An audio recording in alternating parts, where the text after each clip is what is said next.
Welcome to the Freelancers Tea Break, the bite-sized podcast all about freelancing and working from home to enjoy during your tea break. Brought to you by Emma Cossey from freelancelifestyle.co.uk. And now, your host, Emma Cossey. Welcome to the podcast. This week we're going to talk about Chrome extensions. I spend not as much time as I used to on my laptop, but still enough that I need my browser to be optimized to make the whole experience online as distraction free and as productive as possible. So there are certain extensions I have that I really rely on to keep me on track, and I just thought I'd share a few of my favourites. So a few of the basic ones that I have pretty much across any browser that I use and on my phone are Buffer. I always have Buffer there because I'm constantly buffering in articles that I find and really like across to my social networks. If you haven't tried Buffer, they have a free trial and it's really worth having a go because it's made scheduling for me much faster and more efficient. Okay, second one we have is Extensify. I hope I pronounced that correctly. And essentially what it is you can switch on and off any of your extensions just from this extension. So you just click on it and it drops down and it lists all of the extensions you're currently using, and you can just click to turn them on or off. So it's a great way of not having too many running at the same time, just having the ones that you need essentially. One of my other favourites is OneTab.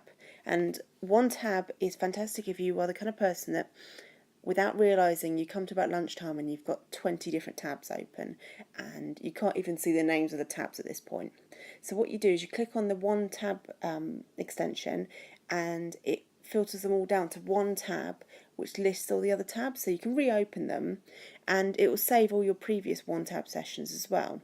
So each day you could OneTab everything into a tab and then browse what you were looking at yesterday or what you were looking at the day before. And it's a fantastic way of just clearing things up a little bit. TLDR, this stands for Too Long Didn't Read. And what it does is it reads through an article for you and then simplifies it into a shorter summary, and it does it all automatically. So you can choose the length of how long you want this summary. So if you have a really long article ahead and you're thinking, do I sit down and read through it? TLDR will summarise it for you, and that will usually indicate whether it's worth giving a proper read to. I have the Pomodoro app, which is the app for setting a, I think it's usually, let's have a look. Pomodoro is 25 minutes working, and then you usually have a 5-minute break, 25 minutes working, 5-minute break. So if I know I've got lots to do and I've got a focused amount of time, I will set the Pomodoro timer within the extension, so it's nice and easy to use. I've added a few more recently that I really like. So one of my favourites at the moment is called the Great Suspender. And when I'm not using certain tabs, it will close them or it will actually suspend them. So it's not using up loads of my computer memory. It basically just suspends them. And then when you go back on the tab, you can just tap it and it reloads it. But it just means that you've not got all of the tabs running at the same time. A big one for me at the moment is Newsfeed Eradicator.